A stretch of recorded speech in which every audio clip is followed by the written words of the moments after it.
안녕하세요. 뭐든지 읽어드리는 복면아저씨입니다. 지금 읽어드릴 책은 사마천사기 70회입니다.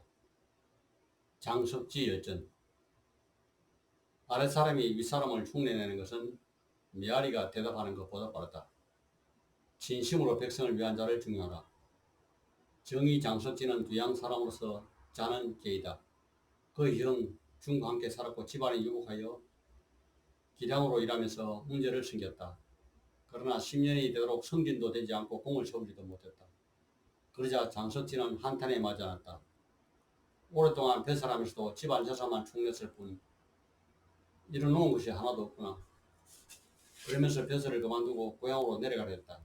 그때 평소 그의 현명함을 알고 있었던 중랑장 원왕이 그가 벼슬을 떠나는 것을 안타깝게 여기고 황제에게 부탁하여 알자로 일하도록 하였다.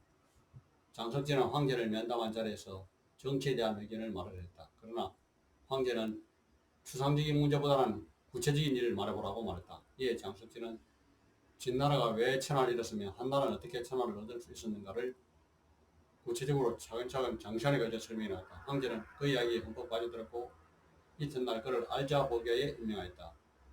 하루는 장석지가 황제를 수행하여 상림원의 후궁에 갔다. 황제가 상림원 관리들에게 동물에 관해 여러 가지를 물었다. 하지만 10여 명이나 되는 관리들 중에서 대답을 확실히 하는 자가 없었다. 그때 마침 그곳을 지나가던 상림원 색부가 황제의 질문을 듣더니 막힘없이 대답하였다. 마치 메아리가 울려 퍼지듯이 그의 달변은 청산유수했다. 황제가 칭찬하며 이렇게 말했다. 관리는 이 정도는 되어야 하지 않겠는가. 그러면서 장석지를 시켜 그 색부를 상림원의 책임자로 임명하려고 했다. 잠시 생각하던 장석지가 황제에게 물었다. 폐하께서는 주발대감을 어떻게 생각하십니까? 황제가 그야 물론 덕이 있는 사람이라고 대답하자 장석지가 다시 물었다. 그럼 동양후 장상녀는 어떤 사람이라고 하십니까? 그것도 역시 덕이 있지. 그러자 장석지는 이렇게 말했다. 폐하께서는 주발대감과 동양후를 덕이 있는 사람이라고 하시는데 그 두 분은 말을 할 때면 구별이 없어서 조리 있게 이야기하지 못하십니다. 그 색부처럼 수다스럽고 척척 대답하는 것은 그분들은 결코 하실 수 없습니다. 또 진나라는 화관리에게 정치를 맡긴 적이 없습니다. 그들은 세밀한 점을 파헤쳐내는 것을 자랑으로 삼고 있었습니다. 하지만 그것은 겉으로만 형식을 보기롭게 갖췄을 뿐 백성을 위한 바가 전혀 없었습니다. 따라서 황제는 스스로의 잘못을 들을 기회를 갖지 못한 채 나라가 날로 겨울로 이세왕제에 이르러 드디어 무너진 것입니다. 지금 폐하께서는 세보의 영리한 대답을 높이 평가하고 그를 중용하려 하십니다. 그렇게 된다면 천하는 바람에 휩쓸리듯 앞을 다투어 말재주만 일삼으며 실질이 없어지지 않을까 염려해 봅니다. 아래 사람들이 윗사람의 영향을 받는 것은 그림자가 주인 모양을 따르고 메아리가 소리에 대답하는 것보다 빠릅니다. 그러므로 폐하의 어떠한 것들도 모두 신중하지 않으면 안됩니다. 이 말을 들은 황제는 과연 맞는 말이오 라면서 다시는 색부의 얘기를 올리지 않았다. 이때 황제는 수레에 올라 궁으로 돌아가면서 장석지를 불러 같이 타고 갔다.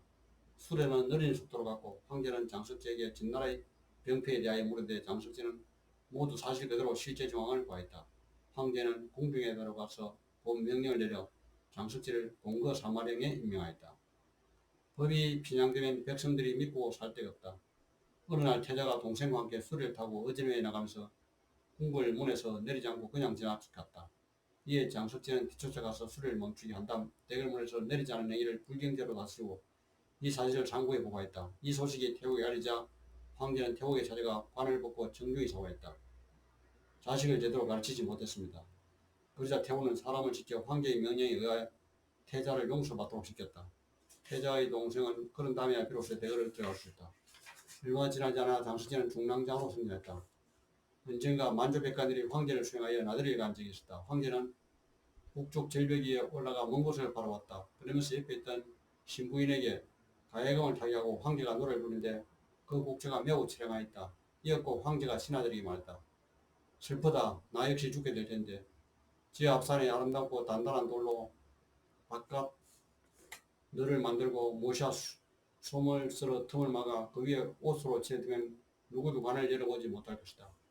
그러자 좌우에 있던 신하들이 모두 지당하신 말씀이었습니다. 라고 말했다. 하지만 장석지는 앞으로 나가더니 이렇게 말했다. 그 관 안에 깜나간한 보물을 넣어둔다면 지압상 그들을 바깥늘로 하고 쇠를 녹여 이를 굳게 만들더라도 반드시 꺼낼 틈이 있게 될 것입니다. 하지만 그 안에 욕심낼 물건이 없다면 비록 돌로 만든 과학이 없더라도 걱정하실 필요 없습니다. 황제는 이 말을 듣더니 과연 그대의 말이 옳다 라고 칭찬했다. 이후 장석진은 정의로 승진하였다. 얼마 후 황제가 나들이 행차를 나가며 다리에 이르렀을 때였다. 갑자기 한 사나이가 다리 밑에서 급히 나와 황제가 탄수를 끄는 말에 놀라 껑충되었다. 호위병들이 즉시 그 사나이를 잡아 장석지에게 넘겼다. 장석지가 그를 치료하자 그는 다음과 같이 대답했다. 저는 장안에 살고 있사온데 오늘 이 거리를 지나가다 행차 소리가 들기에 얼른 다리 밑으로 숨었습니다. 얼마가 지나 이제는 지나가셨겠구나 생각하여 나왔는데 아직 수레와 말이 보여 급히 달아났던 것입니다. 잠시 후 장석진은 판결을 내렸다. 혼자 행차를 범한 것이므로 벌금형이 해당된다는 판결이었다. 이 소식을 전해들은 황제는 매우 화가 났다. 그놈은 내 말을 크게 놀라게 했던 놈이다. 다행히 내 말이 수뇌기 망정이지 그렇지 않았더라면 나까지 부상당할 뻔했다. 그런 놈을 겨우 벌금형에 거치하다니 말이 되는가. 그러자 장석진은 황제를 찾아가 이렇게 말했다. 법률을 법률이라고稱하는 이유는 천자와 백성들이 공동으로 준수해야 하기 때문이다. 이 사건은 법률에 의하여 마땅히 이렇게 판결해야 합니다. 만약 가중처벌하게 되면 법률은 백성들의 마음속에서 이미 신용을 잃게 됩니다. 이번 사건만 해도 폐하께서 만약 그 자리에서 즉시 죽이셨다면 그만이셨습니다. 그러나 지금은 이미 그를 정의의 심리에 넘겨주신 것이며 정의는 천하 법률 집행의 표준입니다. 정의가 한번 편향하게 되면 천하의 모든 집행관도 마음대로 정중을 적용시키게 되어 백성들은 어느 곳에 손발을 놓아야 할 것입니까? 폐하의 신중한 고려를 바랍니다. 한참을 생각하던 황제는 정의는 마땅히 이와 같은 판결을 내려야만 하는 것이다 라고 말했다. 그 뒤 종로 제각에 있는 옷가락질 훔치자가 잡혔다. 황제는 크게 놓아여 그자를 장식지에 넘겨 어미 다스리고 했다. 장식지는 종로에 차려놓은 물건 훔치자에 관한 법정을 적용시켜 처형시킨 다음 시체를 시장바닥에 버린 행위에 차도했다. 그러자 황제는 번쩍댔다. 그놈은 무도하게 선제의 사당에 있는 물건을 훔친 놈이다. 나는 그대가 그놈의 3주까지 면해줄 것이라 생각했다. 그런데 법률대로만 적용시키겠다니. 이에 장석진은 관을 벗고 머리를 조아리며 사죄했다. 황공하나 법률로서는 더 이상 할 수 없습니다. 그리고 재상에 갔더라도 그 재질에 따라 차등을 줘야 할 것입니다. 가령 고조에 모여있는 흙을 한 줌 파가는 어리석은 백성이 있다면 폐하께서는 그것자도 3족을 멸하시겠습니까? 황제는 한참 생각하더니 태후가 상의한 뒤 장석지 주장을 승인하기로 했다. 이 일로 장석지의 명성은 천하에 떠날리게 되었다. 공정한 신하가 숭앙의 도를 바칩니다. 그 뒤 황제가 죽고 태자가 그들 일이 바로 경제했다. 그런데 광석진은 태자를 예전에 대굴문 동영사건으로 탄핵한 일이 있기 때문에 처벌받지 않을까 두려웠다. 그래서 병을 핑계 삼아 사직할까 아니면 황제를 찾아뵙고 사죄를 할까 하며 이 생각 저 생각됐으나 결론을 내릴 수 없다. 그러다가 결국 왕생이라는 선배의 의견을 듣고 황제를 찾아가 사죄했다. 이때 황제는 조금 더 그를 문치가 되었다.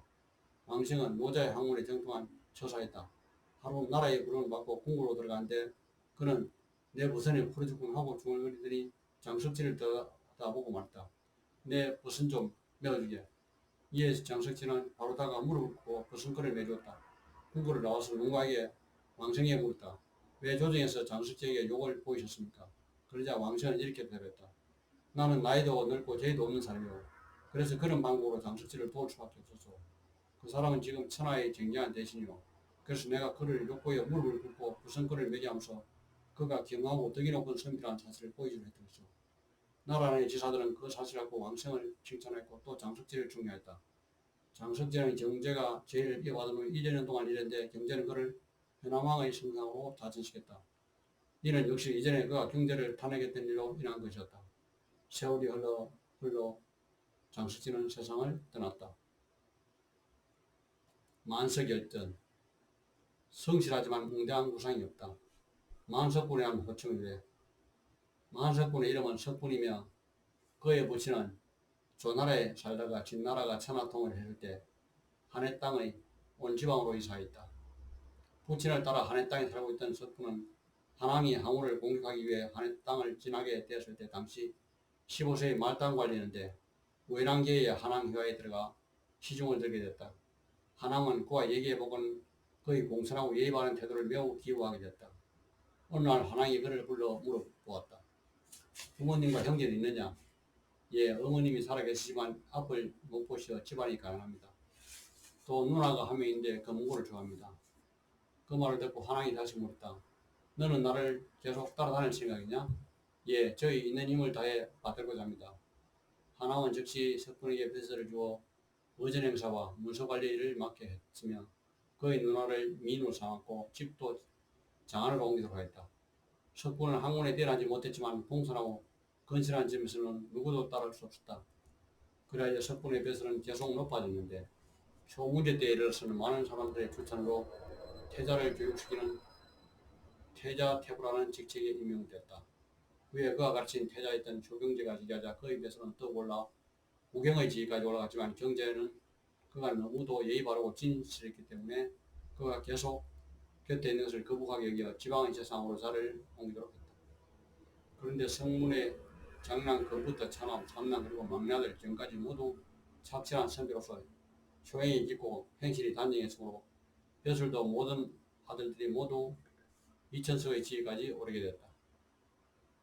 그래서 경제는 석분과 그의 네 아들은 모두 이천석으로 합치면 1만석이고 부귀와 은총이 온 집안에 다 모여있어 라고 말하고는 이후부터 석분을 만석분이라고 부른다. 초경제 말년에 만석분은 은퇴하여 고향에 내려가 있었으나 상대부의 신분을 여전히 가지고 있었기 때문에 사계절의 공중 행사 때마다 초대되어 황제를 만날 수 있다. 그때도 그는 수레가 대궐문을 지나면 반드시 내려서 허리를 굽히고 빨리 걸었으며 황제 수를 만나게 되면 반드시 타고 있던 수레의 손잡이를 두 손 잡고 예를 표시했다. 뿐만 아니라 그는 자손들 가운데 벼슬을 한 사람이 인사라도 오게 되면 상대가 아무리 지위가 낮더라도 반드시 예를 갖춰 맞았으며 그들의 이름을 함부로 부르는 일도 없었다. 그러니 자손들 중 잘못을 저지른 사람이 있으면 그를 꾸짖지 않고 먼저 스스로를 꾸짖고 자기 방에 들어가 음식을 입에 대지 않았다. 그렇게 되자 자손들은 서로 잘못을 밝혀 연장전을 통해 매를 맞을 각오로 웃음을 벗고 진심으로 사죄했다. 그때서야 비로소 그는 용서해 주었다. 또한 만석군은 성인 되어 관을 쓸 자손들과 같이 있을 때는 항상 관을 쓰는데 그러면서도 지나치게 딱딱하게 분위기를 만들지 않고 늘 자연스럽게 대하였다. 그래야 하인들도 강화를 받아 언제나 즐거운 자세로 지냈으며 예의를 지키고 서로 조심하는 것만은 잊지 않았다. 때때로 황제로부터 음식을 하사받은 일이 있을 때 마치 황제 앞에서와 같이 머리를 숙이고 엎드려 먹었다. 그리고 친척 가운데 불행히도 누가 죽게 되면 진심으로 슬픔과 위로를 표현했다. 그의 자손들도 만석군의 가르침에 따라 효용과 성실함을 힘썼으므로 그 가족의 명성은 천하에 더 높았으며 심지어 제나라와 노나라 이름에 있는 유학자들까지도 스스로 만석국 집안에는 도저히 미칠 수 없다고 인정할 정도였다. 성실하나 웅대한 구상이었다. 한무제 2년에 낭중령 왕장이 유학을 숭상하다가 적발되었다. 그래서 처벌되었다. 이때 태호는 선비들이란 형식 위반 시끄러울 뿐 실책이 없고 이에 비해 만석군의 집안은 커다란 거리는 없지만 겸손하고 신중하다고 생각하여 만석군의 장남 석전을 낭중리에 임명했으며 막내 아들 석정은 내사에 임명하였다. 장남 석전도 이미 나이가 꽤 들어 백발에 성성했으며 아버지 만석군은 여전히 정리했다. 석건은 낭중리에 된 후에도 5일마다 휴가를 내어 아버지를 찾아가 문안을 들었다. 인사 끝나면 머슴을 지켜 아버지의 속옷을 가져오도록 하여 자기 손으로 직접 빨아 다시 그것을 머슴에게 보내도록 했다. 그러면서도 아버지가 그 사실을 전혀 모르도록 몰래 하게 했다. 석전은 낭중령으로서 진행할 일이 있으면 반드시 좌우의 사람들을 물어나도록 한다. 마음에 품은 말을 솔직하게 했는데 한마디 한마디가 가슴을 울리는 말이었다. 하지만 조정회에서는 오히려 말을 잘하지 못하는 사람을 받았다. 그래서 황제는 더욱 그를 가까이 하면서 존경하고 예우하였다. 만석군이 장안 근교로 이사할 때 석정은 술에 취해 마을 입구에 들어서서도 술에서 내리지 않았다. 이 소식을 들은 만석군은 크게 화를 내며 일체 음식을 입에 대지 않았다. 석정이 웃옷을 벗고 엎드려 용서를 빌지만 만석군은 들은 척하지 않았다. 이에 장남인 그를 빌 때 온 집안 식구가 웃을 벗고 용서를 받자 만석군은 그때서야 마지못해 고개를 끄덕였다. 그러면서도 여전히 비난하였다. 내 사람은 대단한 벼슬이지. 그가 마을에 들어오면 마을의 유리들이 모두 무서워서 도망갈 것이고 그래서 내 사는 기고만장하여 술의 단지에 그드름을 피우는 게 당연하겠지. 그리고는 석정을 물러나도록 하였다. 그대로는 석정은 물러나고 모든 가리들이 마을에 이르게 되면 빨리 술에서 내리게 되었다. 이것으로 제 읽기를 마치겠습니다.